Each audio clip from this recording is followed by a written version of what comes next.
आइए आयोडीन के बारे में पढ़ते हैं। आयोडीन की कमी से घेघा यानी ग्वाइडर नामक रोग होता है। आयोडीन का सबसे अच्छा स्रोत आयोडीन युक्त नमक, समुद्री खाद्य पदार्थ जैसे समुद्री शैवाल, समुद्री मछली, समुद्री केकड़ा एवं अन्य समुद्री जीवों में आयोडीन प्रचुर मात्रा में पाई जाती है। यह बीमारी समुद्र तटीय क्षेत्र के लोगों में नहीं होता है। यह रोग पर्वतीय या पहाड़ी क्षेत्र के लोगों में अधिक पाया जाता है। आइए कैल्शियम के बारे में पढ़ते हैं। इसकी कमी से दांत एवं हड्डियां कमजोर हो जाती है। कैल्शियम की कमी से रक्त का थक्का नहीं जमता है। इसका स्रोत दुग्ध उत्पाद यानी दूध से बने हुए चीज कैल्शियम के अच्छे स्रोत है। स्क्रीनशॉट लीजिए।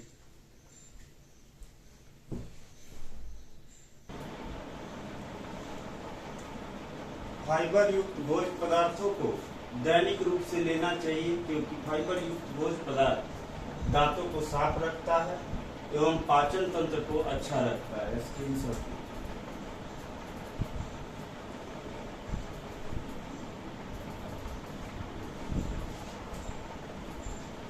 आइए गाय के दांत के बारे में पढ़ते हैं। गाय के आगे के दांत छोटे होते हैं ताकि वह चारा को खा सके। गाय के पीछे के दांत चौड़े एवं बड़े होते हैं ताकि भोजन या चारा चबा सके। पशुओं की आयु की गणना दांतों को गिनकर या सींग के छल्लों को देखकर पता लगाया जा सकता है। वृक्षों की आयु का पता उनके बलयों को गिन कर लगा सकते हैं। जीवाश्म की आयु की गणना कार्बन डेटिंग के आधार पर कर सकते हैं।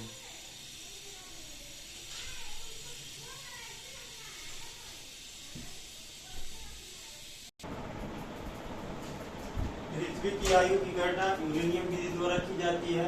वन्य जीवों की संख्या की गणना उनके पद चिन्हों के आधार पर की जाती है। स्क्रीनशॉट लीजिए।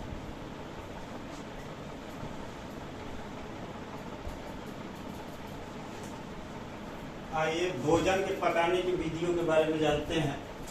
हम लोग भोजन उबालकर बनाते हैं। उबालकर दाल, चावल, अंडा, आलू, शकरकंद आदि। सेक कर हम लोग रोटी, ब्रेड और पापड़ बनाते हैं। भून कर आलू, शकरकंद, चना, मटर, मूंगफली आदि। तलकर हम लोग सब्जी बनाते हैं, समोसा बनाते हैं, आलू बनाते हैं, पूरी बनाते हैं, पापड़ बनाते हैं। भोजन या खाद्य पदार्थों का संरक्षण। हरी सब्जियों को संरक्षित करने के लिए उसे गीले कपड़े में लपेट कर रखना चाहिए। आम को अचार के रूप में, आम पापड़ के रूप में, जूस के रूप में, टॉफी के रूप में, मैंगो फ्रूटी के रूप में हम लोग संरक्षित कर सकते हैं, संरक्षित करते हैं।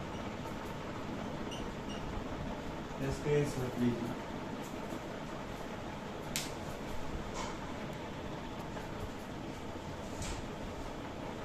आंध्र प्रदेश में आम पापड़ को मिगडी टांड्रा कहा जाता है।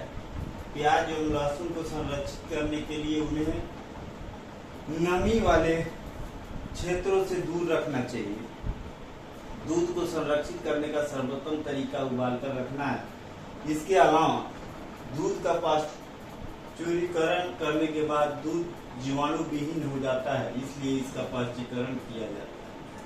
नाच में इशारों और चेहरों के हाव भाव का इस्तेमाल अपनी बातों को दूसरे तक पहुंचाते हैं, इन्हें मुद्राएं कहते हैं। स्क्रीनशॉट लीजिए।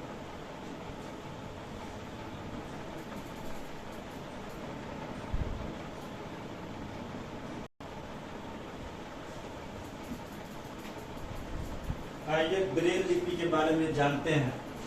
लुई ब्रेल फ्रांस देश के रहने वाले थे। वे 3 साल के थे तब एक दिन उनके पिता के औजारों से खेल रहे थे। अचानक एक नुकीली औजार से उनकी आंखों में चोट लग गई और आंखें खराब हो गई। उनके आंखों से दिखना, उनके आंखों से दिखना बिल्कुल बंद हो गया। उन्होंने हार नहीं मानी। वे पढ़ने के लिए तरह तरह के तरकीबें सोचते रहते थे। इन्होंने छू कर पढ़ने का तरीका ढूंढ लिया। इसे ब्रेल लिपि कहा जाता है। इसमें मोटे कागज पर उभरे हुए बिंदु बने होते हैं। यह लिपि 6 बिंदुओं पर आधारित है। स्क्रीनशॉट लीजिए।